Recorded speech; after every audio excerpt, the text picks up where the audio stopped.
5 minutes later, Liam, Fellaini, the substitute, and we saw him play so well against England. He, as we discussed the other night, at times is a kind of a figure of fun for people.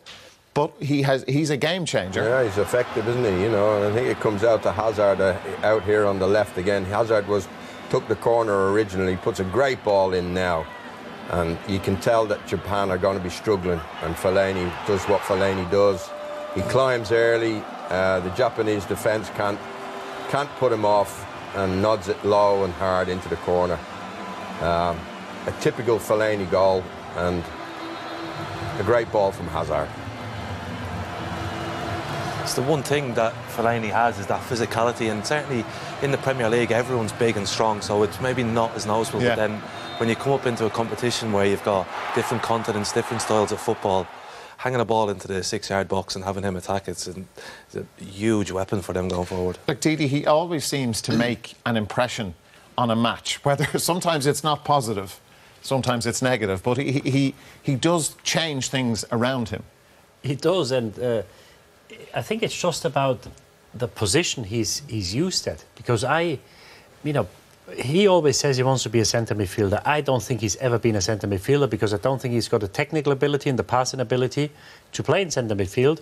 But I saw him play for Everton. When he plays as a centre forward, you can't get a ball off him. Long balls up to the centre forward. He holds two players off, just sit down and gets other players into play. So I think the further forward you play him, the more effective he is. And he showed it again. When he put balls in the box, there's probably not many better attacking the ball than him. Mertens was disappointing in that right side, and he was far more effective. And De Bruyne, overall? Was this a De Bruyne, as Richard said, didn't do anything till the winning goal. His body language wasn't good. Him and Hazard were having a bit of a... Ronnie mentioned it in commentary, where they pass into one another when they could. I was very, very disappointed in the way Belgium went about their business for the first hour. Well, this is what we're going to come on to now, and Martinez spoke in his interview about a test of character for the team, which, well, they passed that test only just, but there were certain things, and we're going to look at this now, and you've called this the Belgian attitude. There were things all the way through the match that you were watching and noticing with Belgium that just did not augur well. Yeah, watch Hazard's reaction there, you know.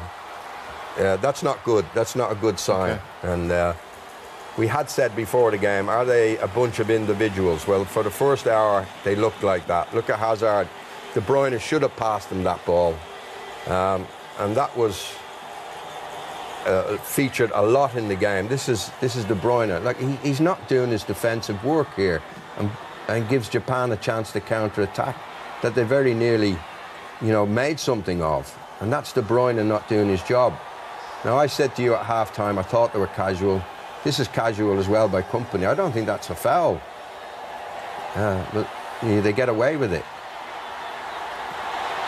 So there was lots of questions. They've got to play Brazil now in this next game, Dara, and there's a lot of questions of whether there's a mix-up there between him and Hazard. Look at these two guys. Yeah. When this happens in a game, usually you go to the other one, you have a little clap, or you put an arm around the shoulder and say sorry or something. Yeah, exactly. Yeah. Because these are the two main players, and I get the impression that Hazard being the captain, they're both top dogs in their clubs, and it looks to me De Bruyne is not happy playing second fiddle to Hazard, because when there's the option to give it to either, the ball goes to Hazard. And I think De Bruyne finds it hard to accept, and I'm not sure this team might actually be better. They come back from 2 goals down, so it may sound stupid to say now, I still question the attitude. Yeah. I don't think this is a united team. And in fact, if you take De Bruyne out of the team, they may actually benefit, because I think the way they do play, I think there's other players in the squad who can do a better job than he does. Like when you look at those things, Richard, you go back to the comments by Nangolan, who was left out of the squad, used to play with Roma and is at Inter now, but he's on record, we mentioned it a couple of nights ago, before this competition, saying, there could be potentially issues in that dressing room, because everybody wants to be important, and to expand on that, like Didi says, everybody wants to be the main man. Yeah, and they are for that club, so it's difficult for them to all come together as one. I said before about them, they're all interested in what their future is and what they're doing next, what club are they going to next. And when you hear them speak, it's always about themselves. You don't hear them talk about the team as a collective. And you look at the performance, and probably we're out the Vertonghen goal, which it was a fluke, really. there was nobody who was grabbing the game by the balls and trying to go and get us going forward. They were going. They were just playing the match. They weren't creating that. And then by the end of it, it was just they got that goal. They get a little bit of life. It's a cross for Fellaini to head one in, and then they get the goal in the end. It was a lifeline, that goal, wasn't it? It really was. They made them believe they could do it. You know. They talk about the golden generation. We had a golden generation in England who never did an awful lot. I think past the quarter-final, maybe one semi-final in one of the Euros. The problem, I think, with that generation in them days with England was that the managers picked the best players rather than the best team. And I think he's in a similar situation now, because the way they do play, I think it's a better side if you bring somebody in instead of Kevin De Bruyne. De Bruyne's been an outstanding player for City, but you've got to pick a team where people complement each other and want to play with each other and together and work together. I haven't seen anything. And they play Brazil now.